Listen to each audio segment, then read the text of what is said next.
What is going on, everybody? John Kelly here to break down UFC Raleigh.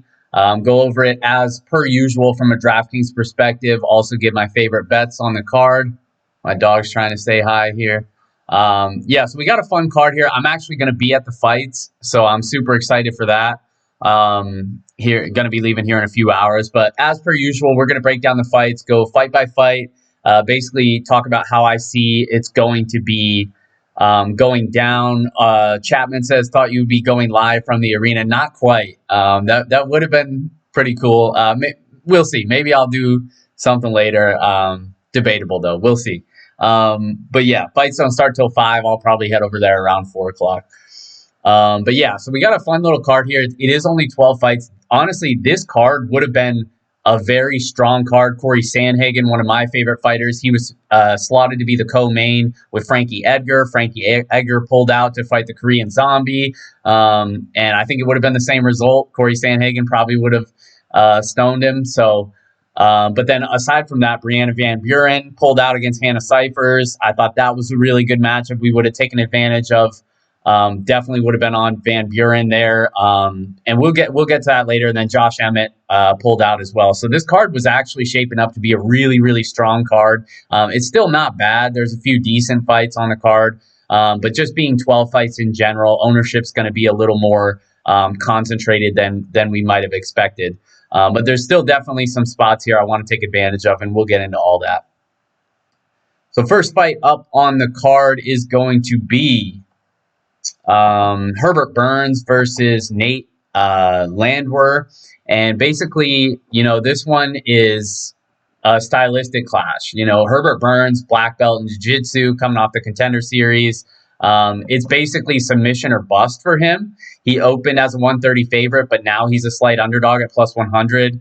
And yeah, like I said, he's submission or bust, but he's under 8K. So if he does win, he's got a strong inside distance line at plus 145. If he does win, it's going to come through the grappling. It's going to come by a submission. And if that happens, then it's likely he ends up on the optimal lineup. The problem with playing him is that if it doesn't happen, he's going to lose. Like if he does not get a submission here, he's going to lose. And the guy who he's fighting, I don't know a ton about him. But he doesn't look all that bad. He's definitely an aggressive fighter, decent striker, definitely a better striker than Burns, I'd say. Pretty decent advantage on the feet. As long as he's able to avoid the submission, then I think the most likely outcome is he wins a decision here. But I think he could do enough at only 8.3K to where I have a little bit of interest in both sides of this matchup. I definitely lean Burns just for the higher ceiling, even though I think Landrieu probably wins this fight more times than not. But I do like the upside of Burns, especially at 7.9K. If he does win, he's essentially a lock for the optimal lineup. And the fight overall is minus 180 not to go to decision. So, like I said, I'll have pieces of both, but I lean towards Burns for the cheaper price tag and the higher upside. And you're basically just crossing your fingers, hoping he does take the back, and that's all he needs to get his jiu-jitsu going. So I'm going Burns here. I know it is risky, but it's just the price play and the upside of Burns is where if he does come through, he's more than likely on the optimal lineup. Burns got a decent chin. I haven't really seen it tested too much. He's definitely at a disadvantage on the feet for sure, especially against this guy, but hopefully he won't get it tested here, I guess. Like I said, it's definitely high risk, high reward. But it's just the fact of at 7.9K, if he wins, it's very, very clear how he wins. And the way that he wins is through grappling, through advances, and through a sub. So that's just always really tough for me to overlook, especially when you're getting a guy who is at this caliber of a grappler. I really usually lean towards them. So next fight up on the card is Tony Gravely versus Bret Johns. This one is interesting. It's a true pick'em fight. It opened at Gravely minus 130. Now it's a dead pick'em. And I really don't have a super strong lean here. Tony Gravely coming off the Contender Series. His dad's a Taekwondo instructor. He's been training since he was 6. He had the Contender Series win against Ray Rodriguez, won it via ground and pound, and he actually didn't look that bad on the feet. Has a nice little jab that he stunned Rodriguez with a couple times. But unlike other Dana White Contender Series debutants, who are like 5-0, 6-0, like Jamal Hill, who we'll get to, 6-0 professionally, you see a lot of that with Contender Series fighters. That's not the case with Tony Gravely. He's 19-5 professionally, comes from a D1 wrestling background. I mentioned the decent jab he has, so he's not like completely clueless on the feet, but you can definitely tell that wrestling is his base, and even if the jab is working for him, he will still lean on that wrestling base, which we obviously like for DraftKings, 5 points per takedown. So all of those things, I kind of like going for Gravely here. On the flip side, though, Bret Johns is coming off 2 straight losses, but the level of competition is worth talking about, as those losses came against Aljamain Sterling and Pedro Munoz. So, and in that last fight against Pedro Munoz, Munoz beat up John's lead leg really, really bad, and the body. Dropped him multiple times with leg kicks, dropped him twice with a body kick. I mean, it was a beating that Bret Johns was taking. Really, really entertaining fight to watch, but so you kind of, take it with a grain of salt. Yes, he got beat his last 2 fights, but those are against really high-level competition in this division. Bret Johns is a black belt in BJJ. But I think he'll be at a wrestling and strength disadvantage here against Gravely. Gravely, I mentioned the wrestling background. He's very heavy on his hips, good top control. But Johns has a really good chin. He's never been finished. If this fight stays out on the feet, then I think it's anybody's game. But I think what's more likely to happen is that it stays pretty even on the feet. And sorry, I was reading the chat. I think it stays pretty even on the feet, but I think Gravely will eventually land a few of those takedowns. And I really do think his top control is good enough to where he can control rounds and do enough to win a decision. So that's kind of the way I see this playing out. If you had a strong lean the other way, I can't really fault you for it. I do think it's going to be a competitive matchup, but I just lean on the wrestling of Gravely and the top control. I think that's going to be the difference here. And with both of these guys priced in the mid-range, I think you have to have a little bit of interest here. So I do like Tony Gravely a decent amount at 8.2K. If he lands 3 or 4 takedowns, maybe advances once or twice, 45 significant strikes on the feet, something like that, he's looking pretty solid, 75 to 85 points if he doesn't get a finish. So I like that floor. I'm going Gravely. What's up? Zymer Tracks 2119 says, "What's good, brother? I'm a big YouTuber I followed, so I'd appreciate if you'd watch my YouTube vids at Zymer Tracks." I definitely will check it out. Appreciate the follow, man. I will definitely check out your YouTube videos. I'm assuming they're MMA related. I would hope, but if they are, I'll definitely shoot you a follow and check out your stuff. I appreciate it. Moving on to the next fight on the card, Sara Mcmann, Lina Landsberg. Sara Mcmann, 8.4K. Lina Landsberg, 7.8K. Mcmann, minus 150. The comeback on Landsberg is plus 140. Actually, I'm going to pull that up, see if it changed at all. Yeah, it actually did. So it's actually moved a little bit in favor of Landsberg. Yeah, as you can see, Mcmann opened at minus 150. Looks like it tiptoed around minus 160, 165, came back to minus 135 here. So late money's coming in on Lina Landsberg. Only a plus 125 underdog here. So, you are getting a little bit of line value in terms of DraftKings price. But overall, fight to go to decision is minus 150. Neither fighter really has a good inside distance line, though. McMahon's okay, plus 275, but she's 8.4K. You don't love that. It's not terrible, but trending in the wrong direction. And I'd really be surprised if Landsberg won inside the distance, but it looks like that's where the money's going. So that's definitely interesting. And I guess it's probably because Sara Mcmann had like the narrative on her is that, she kind of quits, and she really does. That's not even really a narrative. She looks good early on and then seems to gas and kind of let people back into the fight. She's coming off a 2-year layoff. too, which I think gives me a little bit of pause, but I think she definitely has the power advantage on the feet, and she's landed over 3 takedowns per 15 minutes. So for those reasons alone, my lean is Sara Mcmann, but you just have to know that she's untrustworthy. I mean, pretty much all of her fights, she looks good early and then looks like she just would rather be anywhere else after the first round. And that's not what you want to see from your fighters, especially in a fight that should be close. You know, Lina Landsberg isn't terrible. I don't love her. I don't think she's that great, and I don't think she's going to score well. And that's what it comes down to, is if Mcmann lands a couple takedowns, she's active on the feet early and doesn't gas out or doesn't give up, then I think she's okay. I still don't love it at 8.4K. I think there's other fighters. You know, we talked about Herbert Burns, Tony Gravely. I think they'll outscore her in a win, especially if it's a decision win. But basically, the Norris D Tank says, I think Ronda is going to win.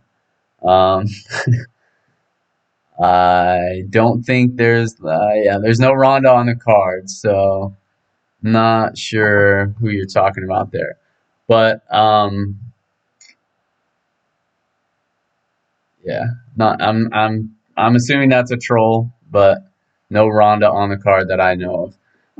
Yeah, so I mean, I don't love this fight overall because I think Angela Hill, who we'll get to, is a better play than Sara Mcmann. Some of these other guys that are cheaper is a better play than Sara Mcmann. I do think my lean is Sara Mcmann based on the takedown upside, and I think she's just a more powerful striker on the feet. It's just I don't love this fight in terms of DraftKings. I mentioned you get line value on Lina Landsberg, but look at her fights, man. I mean, she doesn't score well even in wins. We can pull up her game logs on DraftKings here. Where you at, Lina? There she is. All right. So, yeah. So, looking at Lina Landsberg's fights, I mean, decision win against Macy Chiasson, 60 points. Tanya Evinger, 71 points. That's not terrible, but at 7.8K, it's not going to do it. 55 points in a decision win. 75 points in a decision win against Pudilova, who also fights on this card. So it's just, super. I guess she has a high floor because it's expected to land or to go to decision, but it's a competitive matchup. But aside from that, I mean, I don't have a ton of interest there. So yeah, that's my lean on that one. All right. Moving on to the next fight up on the card, Montel Jackson versus Felipe Colares. There's really not a ton to go over on this one. Montel Jackson is just, I mean, he's the real deal in my opinion. He's the most expensive fighter on the card, but it's warranted. He's the heaviest favorite on the card. Inside distance line of minus 113 at the time that I was looking at this. We'll see if it changed for Montel Jackson here.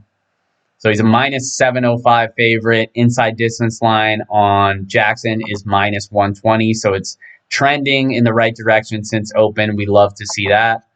So minus 120 inside distance line is pretty strong for Jackson. I just think he's a really good fighter, and I don't think Colares is anywhere near him in terms of talent.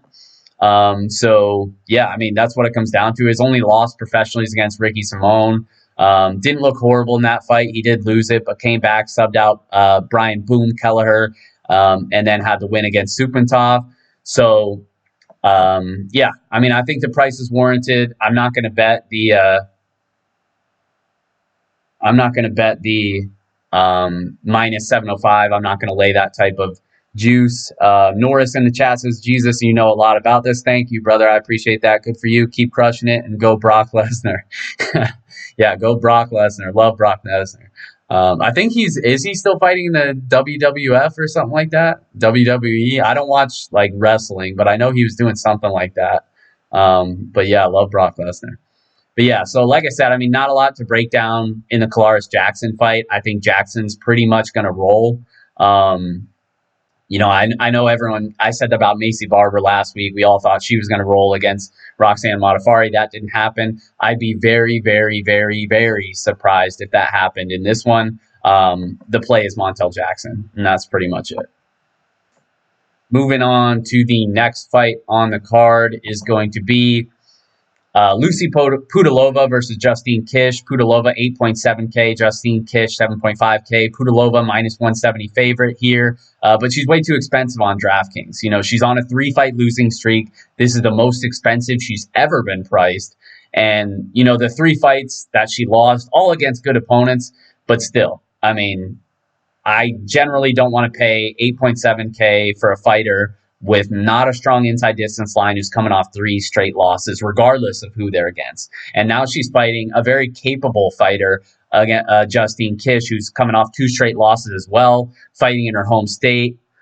This could be a very active matchup, which makes me want to have at least some exposure to it. But again, the problem is Pudilova's price tag. At 8.7K, you're really asking for a lot here. She basically has to be super active. She's probably not going to land a lot of takedowns. I think it's more likely that she wins this matchup, but it's a bad inside distance line for that price.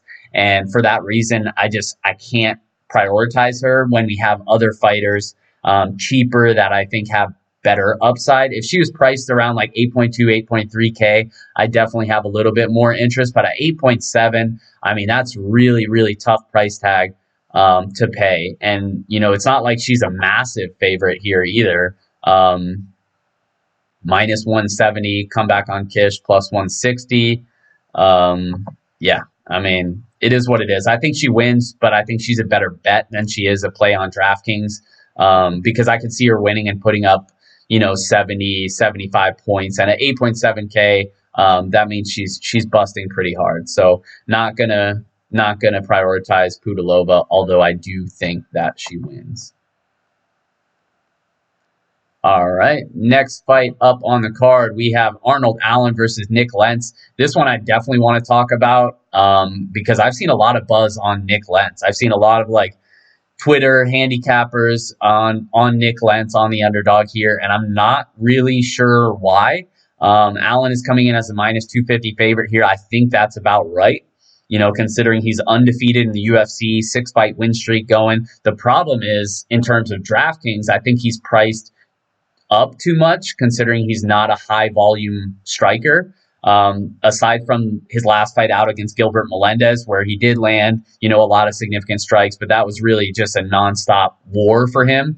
Aside from that fight, 37 is the most significant strikes he's landed prior to that fight. So that right there tells you he's not going to score very well on DraftKings for a guy that doesn't land a lot of takedowns, averages just over 1 per 15 minutes. He's a smart IQ point fighter and should be better than Nik Lentz, I think, pretty much everywhere this fight goes. Nik Lentz coming off a brutal knockout against Charles Oliveira, moving back down to 145. And obviously, you've heard about Nik Lentz talking previously how he just can't make 145 and said he'll never fight there again because his body literally shuts down when he cuts that weight to 145. And so he goes up to 155, gets knocked out by Oliveira, and then all of a sudden now he's dropping back down to 145. So I don't like to see that. Hopefully it's been a better weight cut. I think he changed up his nutrition. I think he was doing the cut at the PI, but I could be wrong on that. It was just something that I had read. And then, so, it really, I think if you're trusting Nik Lentz here, I think you're banking on this being a good weight cut for him, where he's had really bad weight cuts in the past. Didn't look terrible at weigh-ins, I thought. And you're banking on the fact that he's the better wrestler. So, if that's the case and you believe both of those things, then sure, he's got a shot. He's only 7K, doesn't need to do much in a win. But overall, I just don't have a ton of interest in either fighter, as the fight is minus 280 to go to decision. I'll probably have anywhere from 0 to 1 shares of Allen and 0 to 2 shares of Lentz across 20, 25 lineups, something like that, just because of the price on Lentz. I don't think he wins. I think Allen wins here pretty comfortably, but on the off chance that Lentz does win, it wouldn't hurt to have a dog at only 7K who potentially could land takedowns. But I'm just overall surprised that there's been so much support for Nik Lentz, being that Arnold Allen, I think, has looked pretty sharp up to this point. I don't think he's, the greatest fighter ever, but I do think he's a very solid fighter and a very smart fighter. So I think that goes a long way here, and it has with his 6-fight win streak. I think he pushes that streak to 7 here in a matchup against Nik Lentz. Moving on to the next fight up on the card, last fight of the prelims is going to be Bevin Lewis versus Daquan Townsend.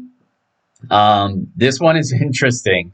Daquan Townsend was suspended because he came in as a short notice fight, and they ended up finding the drug test from that fight. He tested positive for cocaine and fentanyl. So, yeah, I mean, that's just pretty crazy. But basically, he's not really UFC level. Everybody. Chapman said, "Is Bevin Lewis John Jones' boy? If so, he killed me last fight. He was my only loss." Yes. So you are correct. Bevin Lewis, John Jones' training partner, came in with a lot of hype into the UFC. And basically, I was on him both of his fights. And he's let me down both times. I'm not a fan of Bevin Lewis. Hey, buddy. Hey, calm down. Yeah, got knocked out by Uriah Hall in his debut. Did look pretty solid up to that point. But he's kind of chinny. He's been knocked out, not just by Uriah Hall, but previously before coming into the UFC, and I think on the regional scene, and then goes up against Darren Stewart, and Darren Stewart completely dominated him. Don't ask me why I was on Bevin Lewis again, but Darren Stewart not only looked amazing to me, but Bevin Lewis looked really bad. I mean, somebody that you just can't trust. He looked super timid. I don't know if that knockout by Uriah Hall did something to him mentally, but he looked like he was just afraid to throw hands the entire fight. And he does have power. He does have hands. But playing him against Darren Stewart back in June, and I just remember tilting my face off because I'm like, punch him, do something. He literally was he had all the opportunity in the world. He just wanted to stare at him for 15 minutes. And then Stewart kept taking him down. It was just, he got dominated. And now coming into this fight, he's a massive, massive favorite against Daquan Townsend. And it's like Townsend's not good. The only reason he's even in the UFC, he was like a veteran regional guy, and they were in Chicago. They needed a guy last minute who could come up and get knocked out from Dalcha Lungambola, who they wanted to get behind, the African fighter. And that's what he did. He looked a little durable, waited till the third round to get knocked out, but didn't throw a ton. He does have a little bit of power. But that's the reason he's in the UFC, he was a short notice replacement to get knocked out against a fighter that the UFC wanted to get behind. And now that Bevin Lewis is pretty much a busted prospect after he had all this hype and now he dropped 2 straight in the UFC, that's exactly what they're doing here. The UFC is throwing him a lob. They're giving him Daquan Townsend, hoping that Bevin Lewis can get a little bit of momentum back here. And I wouldn't be shocked if he did. The Vegas lines definitely indicate that minus 395. That's actually got worse. It was minus 440, 450 even. So some late money coming in on Townsend. Yeah, I mean, this one, it really makes me nervous. Chapman said, I can't do it again. Yeah, I don't blame you, man. Fight not to go decision minus 140. Lewis inside distance line has gotten worse as well. I believe it opened at minus 115. Yeah, now it was plus 115 earlier today, and now it's even worse at plus 135. So it's trending in the wrong direction. Do I think it's impossible? No. I wouldn't be shocked if he did knock him out.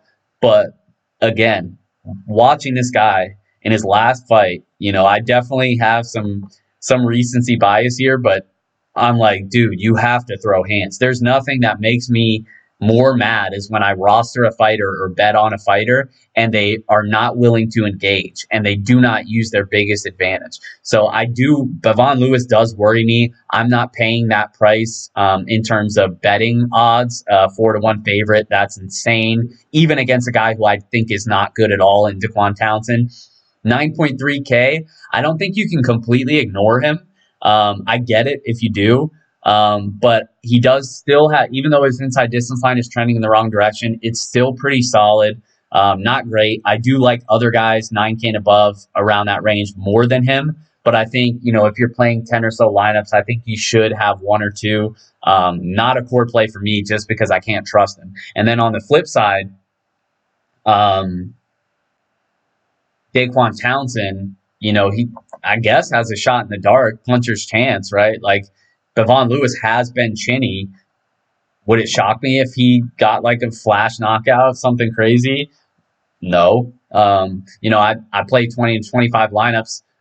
I'll probably have one, maybe two, of Townsend, just seeing if, Lewis's chin gets tested, and Townsend at 6.9K, he doesn't have to do much to pay off that price. So overall, just not a fight that I have a strong lean on. Don't trust Bevin Lewis, even though the UFC is setting him up well here. Yeah, talking about fighters not using their biggest advantage, Chapman says in the chat, wasn't that Chance Rencounter last time refusing to wrestle? Yeah, pretty much. I hate it when fighters do that, when they have such a clear advantage stylistically, and then they play into the other fighter's game plan. It infuriates me so much, and I'm sure it pisses their coaches off too, because they're telling them what to do and they're just not listening. But the next fight up on the card, first one off the main card, is Jamal Hill versus Darko Stosic. And, oops, I lost my spot here. Yeah, Jamal Hill versus Darko Stosic. Hill 6-0 professionally, coming off Dana White Contender Series. Hill minus 125 favorite here. The comeback on Stosic plus 115. So some obvious line value in favor of Stosic here. And actually, I think it was moving when I did place a bet on Stosic to win. And I think it actually moved again. Nope, it's still showing plus 115. Okay. FanDuel Sportsbook. Okay, so it did this morning. Yeah. This morning he touched plus 105 or plus 100. So it's actually gotten a little bit better if you think Stosic wins. I am picking Stosic to win here, and I'll tell you why. Couple reasons. For starters, the line value on Stosic makes him a pretty strong play at 7.7K on DraftKings. Stosic generally doesn't throw a ton of volume, but he does have power. And Hill's been rocked before. He was kind of rocked in that Contender Series fight. He's only 6-0 professionally, very green. Stosic, he would have won that last fight against Kennedy Njoku, however you say his last name, if he didn't kick him in the balls like 17 times. Like, he literally straight up kicked him in the balls once, twice. Okay, dude, like, watch it. Literally kicked him in the balls like 5 times and got like 2 points taken away from it. If he didn't get those points taken away, he would have won that fight. That would have made him 2-1 in the UFC. I think the narrative would be a little bit different here. I don't think he'd be a dog against a guy like Hill, who's only 6 professional fights. And now Stosic moved to Colorado to train at Elevation Fight Team, which is my favorite camp. They have Corey Sandhagen, Drew Dober coming off a big knockout win last week, Curtis Blades, Justin Gaethje, all those Colorado guys training at Elevation. It's going to help the cardio, and that was Stosic's biggest disadvantage. That's why he wouldn't throw in a ton of volume, because he would gas out. So I think I'm fairly confident in Stosic here. I'm picking him to win. I think the experience pays off, and I wouldn't be shocked if he did get a knockout either, which makes him a very strong play on DraftKings at 7.7K, because I think he wins outright, and I think there's upside at that price. So I'm going Stosic here. I'm going to be pretty heavy on him on DraftKings. I will have some Hill on the off chance that, maybe I'm wrong. Maybe he is the real deal, undefeated fighter, coming off a finish. Maybe he gets the job done. I don't know. It's just I don't see it from him up to this point in his career, and so I'm going Stosic here. Next fight up on the card is going to be Angela Hill versus Hanna Ciphers. I'll pull up the odds here on this one, but while I'm doing that, Hanna Ciphers got a fucking favor that Brianna Van Buren pulled out of this card, because Brianna Van Buren, Brianna the Bull, if you've been reading my stuff over the past year or so, we were on her big in her UFC debut. She's a tank, like short. She's literally the female version of Daniel Cormier, in my opinion. Like, very good wrestler. Cardio can go for days. She would have absolutely demolished Hanna Ciphers. Hanna Ciphers does not have a good defensive game. I just think, Brianna Van Buren would have absolutely dominated her on the mat all 3 rounds. And now she gets such a big favor because Angela Hill wants to do the same exact thing that Hanna Ciphers does, is stand and trade. That's all they want to do, is stand and bang. And while that's fun, and this should be a fun fight to watch, while Ciphers does that, she's kind of a punching bag. She will eat a lot of shots. She gives a lot of shots back, but she's eating a lot, moving forward the entire time.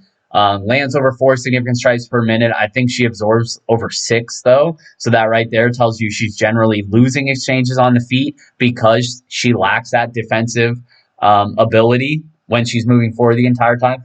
Angela Hill, on the other hand, people talk a lot of shit about Angela Hill. I'm a fan. I like Angela Hill. I think she's a pretty solid fighter in this division. She's active, which I love to see. Lands over 5 significant strikes per minute. Minus 170 favorite here. The comeback on Hanna Ciphers is plus 160. I like Angela Hill. I do. She's active enough. She scores well in wins. She has a high floor in losses. It's just, I like her. And as I mentioned, Ciphers wants to stand and bang. This could be a winnable matchup for her, but I just think Hill is still the better striker and definitely the more experienced fighter. So I'm picking her to win. I think she's active enough to make her a pretty strong play in the mid-range at 8.6K. I talked about Pudilova not really doing enough at 8.7K. I would strongly prefer Angela Hill at 8.6 because I think in a win, she blows Pudilova out of the water, I think. We've seen Angela Hill score 90 or so points in a decision because that's how active she is. And against a fighter that's going to keep coming forward and trade blows with her, I think she could score a lot here. So I'm on Angela Hill. I know she's burned us before. I was talking to Elliot Creased over at the Quant Edge. I'm not sure if he's watching right now, but I was talking to him about Angela Hill a few hours ago, and he was like, dude, I've never got her right my entire life. And I'm kind of in the same boat. I have got her right before, but she's definitely burned me a couple times. Burned me on the Ronda Marcos fight, where she got subbed out like immediately. I was on her really heavy on that fight. She ruined a lot of good lineups. But nothing but good vibes for this fight. I think it's a good matchup for her. I think she's the better striker. I think Ciphers is going to try to pressure her, keep moving forward. And I think Angela's going to be pumping that jab. So I think Hill will outstrike her, outpoint her. I think she wins the decision. But it is, Hanna Ciphers, she's from Raleigh, North Carolina. Like, this is her hometown. She actually used to train at a gym that I used to train at. So the hometown rub is certainly going to be in Ciphers' favor. I think Hill might be from North Carolina too, but she lives out in California, something like that. So technically not the hometown crowd for her. So if you think that plays a part, maybe Ciphers can win a dicey decision here. But I'm going Angela Hill. Next fight up on the card is going to be Alex Perez versus Jordan Espinosa. I'm on Alex Perez here. This is another one I feel pretty confident in. Don't think we have to spend too much time on it. Perez minus 240 favorite. I actually don't think that's enough. It was getting down 275, and it's been tiptoeing up ever since. Now he's at 240. The comeback on Espinosa plus 220. Fight overall to go to decision minus 165. I just think Perez is legit. Like, his only loss in the UFC has come against Benavidez, and I just don't think 240 is enough here. I think he's better than Espinosa everywhere the fight goes. Espinosa is a decent wrestler, moves around a lot, dives in and out of the pocket. He'll go for the timely takedown, but he's mainly a point fighter. And, only 2 fights in the UFC. He beat Eric Shelton, who I think is terrible. I think that win, I don't even really value that. And then he got subbed out by Matt Schnell. So I don't understand the hype behind Jordan Espinosa. I really just don't think he's that good. And on the flip side, I think Perez is very good. He's the better striker, better grappler. He's a black belt in Brazilian Jiu-Jitsu. The problem is his inside distance line is only plus 220. and he's priced above 9K. So the inside distance line is not good. If this fight does go to decision against a guy like Espinosa, who's not very willing to engage, who wants to dive in and out of the pocket, I could see Perez busting here, maybe scoring 70 to 80 in a win, and that's just not going to do it at 9.1K. I'll have a couple, but similar to Bevin Lewis, I just don't love it as a DraftKings play. And Lewis, I think, has a better chance to finish the fight. So I think Perez is a better bet. I think he's a safe bet. I think he wins, but I do not really love him in terms of DraftKings play. All right, next fight up on the card, Rafael dos Anjos versus Michael Chiesa. RDA is coming into this one having lost 3 of his last 4, but those losses came against Colby Covington, Kamaru Usman, and most recently Leon Edwards. He's lost 3 of his last 4, but they're against really, really the top of the division. He's probably better everywhere the fight goes against Michael Chiesa, I think, just because Chiesa's biggest strength is his wrestling and grappling, but he's just a purple belt in BJJ as opposed to the experienced black belt of RDA. So it doesn't mean, just because he's a purple belt, it doesn't mean it'd be impossible for him to submit him. Like, it wouldn't be all that crazy. But that being said, I have to lean on the experience of RDA. I think he still has a little bit of magic left in the tank. I'm picking him to win here. But in terms of DraftKings, I do have some interest in Michael Chiesa because if he does pull off the upset here, which isn't impossible, it's going to come by takedowns, it's going to come by advances or a submission. So all of those things score well. That's what we're looking for on DraftKings. So even though he's a pretty heavy underdog here at plus 190, that's actually gotten better. It was plus 235, I think, when I looked at it, on Thursday. Now it's plus 190. So some late money coming in on Chiesa. So like I said, I'll have exposure to both. I think RDA wins, but I do like the upside of Chiesa if he can pull it off. I don't think he does, but if he can, then it's worth a few shares on DraftKings just because he would be an absolute lock for the optimal lineup. But I'm picking RDA here. I think the experience pays off. I don't think he's washed, so I'm going that route. And speaking of washed, we're going to talk about the main event, which is Curtis Blades versus Junior Dos Santos. Curtis Blades 9K versus JDS 7.2K. And the reason I say speaking of washed is because apparently it's like a super hot take to think that Junior Dos Santos is not washed. And that's not, I don't think he's washed. And apparently, everyone else in the world does, and that's fine. But there's a difference between saying somebody has lost a step over the years. Obviously, when fighters get older, they lose a step. They're not as quick. They're not as good. Their footwork isn't as good. They can't, their chin's not as good. After you've been knocked out multiple times, the chin gets worse. Those are facts, obviously.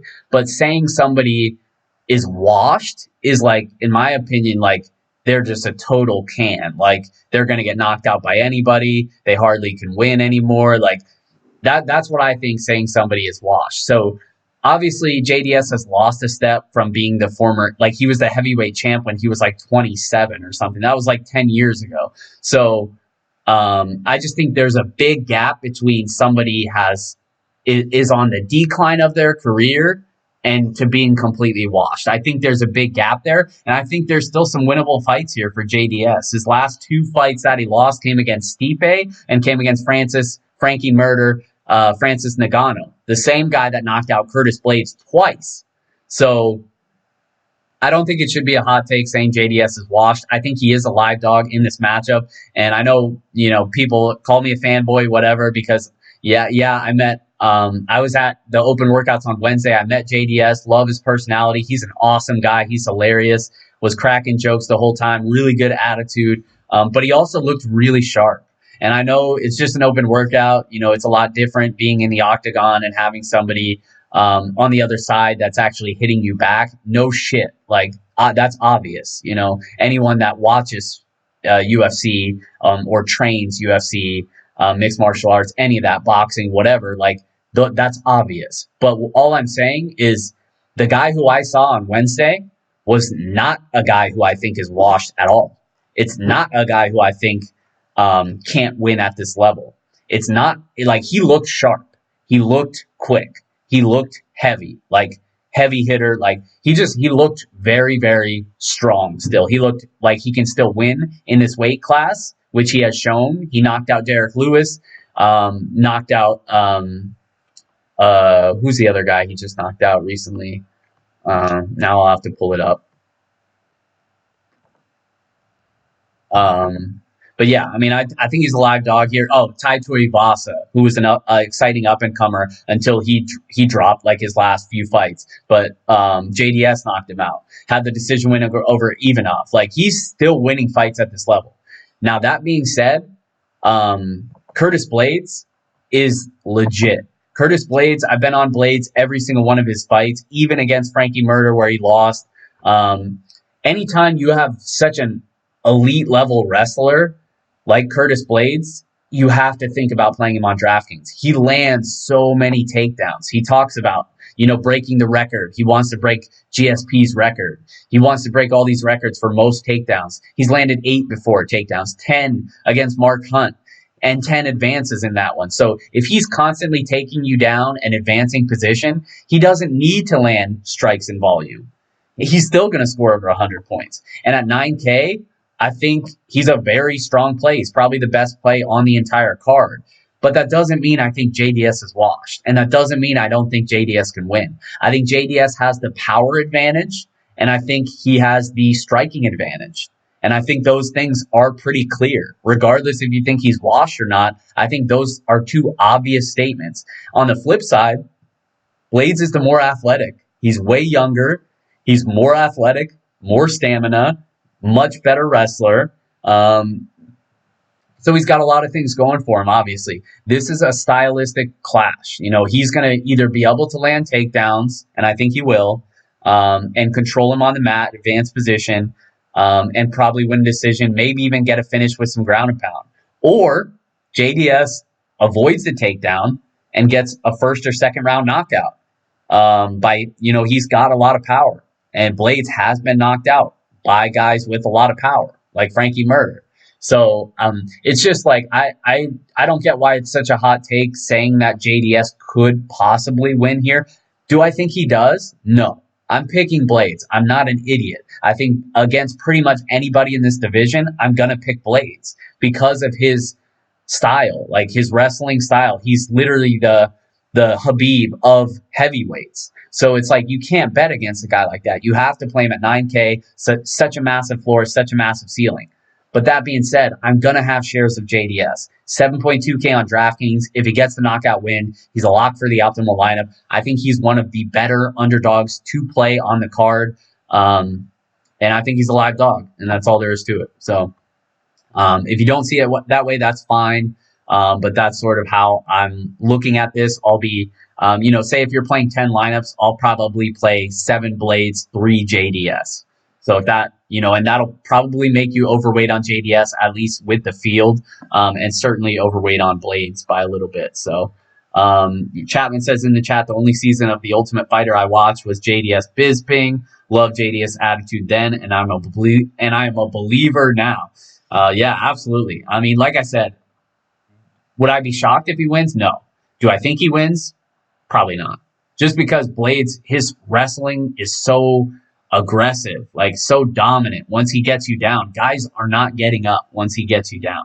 He will control you on the mat. And JDS at open workouts was like talking to the crowd and stuff. He's like, hey, that's my guy's going to come in here and try and wrestle me. He's like, that's fine. I got something for him. And he goes and makes the motion for a triangle choke. So, I mean, maybe we see a JDS triangle. I don't know. That would certainly be a sight to see. But no, I really do like his attitude. He's a great guy. Obviously, that's why he's super popular, a fan favorite. But he's got his hands full here. Curtis Blaydes is the real deal. I think Curtis Blaydes is a future champ in this division. So you have what I think is a future champ going up against a former champ. It's an excellent fight to make. 2 completely different styles. Should be a good one. I'm going to be excited. I'm going to be there watching for it. I'll be rooting for Junior Dos Santos. But again, I will not be surprised if he does drop it to Curtis Blaydes. So, all right, that pretty much wraps up the card fight by fight. So basically on DraftKings, just do a quick recap here, and then I'll list my favorite bets on the card as well as we go through it. So Herbert Burns, Landrieu. I do like this fight. I think it could score pretty well. I'm on Burns for the upside because if he does win, it comes by submission. That's one of my favorite bets. You can get Herbert Burns by submission at plus 175 on FanDuel Sportsbook. Bret Johns, Tony Gravely. I think this one could be a potential fight of the night candidate, depending on how it goes. But I'm on Gravely for the takedowns, and I think he controlled Johns on the mat. And I will have some interest on DraftKings just because they're priced so cheaply.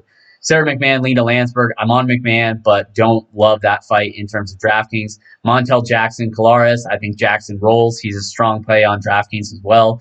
Pudilova, Kish. I think Pudilova wins, but I don't love it in terms of DraftKings. I probably will have a couple shares of Kish on the off chance that she does pull off the upset.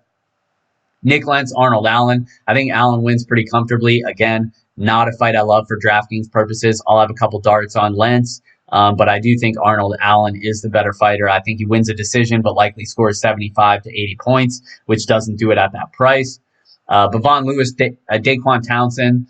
Everything indicates Bevin Lewis should get a finish here. Maybe he does. I think you can't completely ignore him on DraftKings.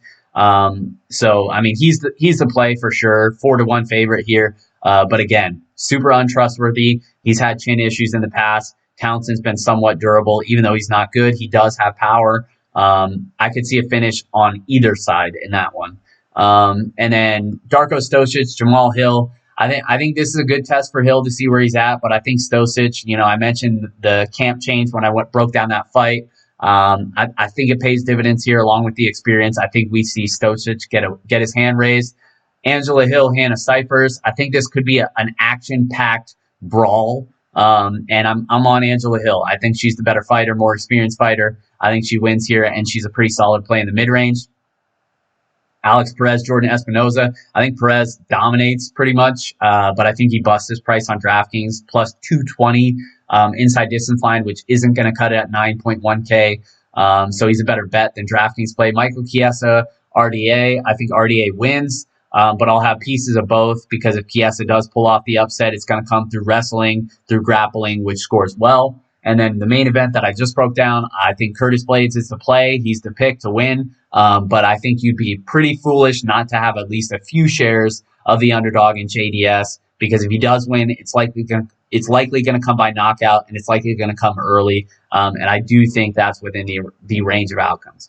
So that's it for DraftKings. And then I mentioned Herbert Burns plus 175. That's one of my favorite bets. Arnold Allen by decision is plus 100 on FanDuel Sportsbook. I like that play quite a bit.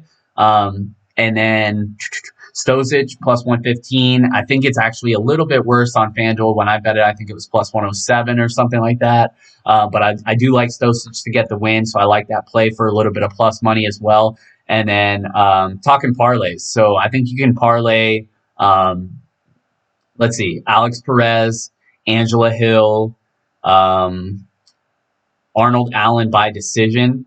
So Arnold Allen by decision, Angela Hill, money line, Alex Perez, money line, and Curtis Blaydes, money line. And I know I bet it earlier. I'd have to pull it up. I think that pays something like 7-1. Something close to 7-1, something like that. And that's my favorite parlay. I think you should feel pretty confident in that. And then if you're feeling really froggy, JDS by knockout is plus 400. Just saying. If you don't think he's washed, you think he can win by knockout, plus 400, not bad. Might take a poke at that as well. But that's my breakdown, guys. Thanks for joining. If you don't already, press the heart button on my Twitch channel, trying to get my followers up. I definitely appreciate all the support. Thanks for stopping by and talking to me in the chat here. Good luck tonight, guys, on the card. I will be at the fights. Probably try to post some pictures and videos on my Twitter and Instagram at John Kelly DFS.